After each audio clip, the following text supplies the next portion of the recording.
Assalamualaikum semua. Salam Ramadan buat korang. Tak sabar Soleha nak share ilmu ni. Jap, jom mula. Hai korang, selamat datang ke rancangan khas TV PSS Sehati Ramadan Ceria bersama kami. Hari ini, Soleha akan sampaikan tazkirah santai yang bertajuk Ramadan Bulan Keampunan.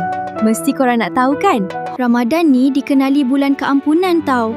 Sebab Allah buka pintu taubat seluas-luasnya untuk hamba-Nya. Maksud keampunan ni ialah Allah akan hapuskan dosa kita bila dah menyesal betul-betul dan usaha perbaiki diri. Dalam bulan ni, kita digalakkan memperbanyakkan istighfar, macam baca Astaghfirullahalazim setiap hari tau. Faedah memohon keampunan ni, hati kita akan jadi lebih tenang dan bersih daripada rasa bersalah. Seseorang yang selalu beristighfar akan mudah kawal emosi dan jaga akhlak. Tak adalah rasa marah-marah sangat. Kalau kita tak ambil peluang mohon ampun, hati boleh jadi keras dan susah nak terima nasihat orang.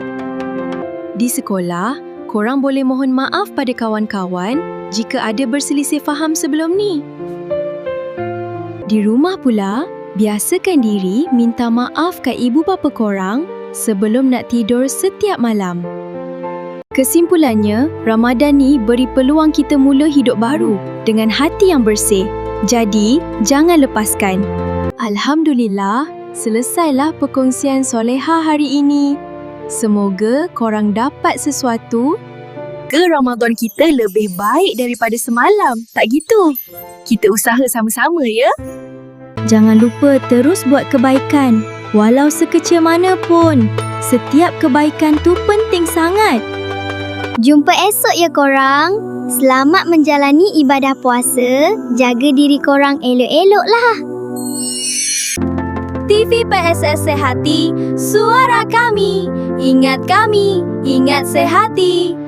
Jumpa lagi. Assalamualaikum semua. Korang jangan lupa subscribe, like dan follow kami rapat-rapat ya.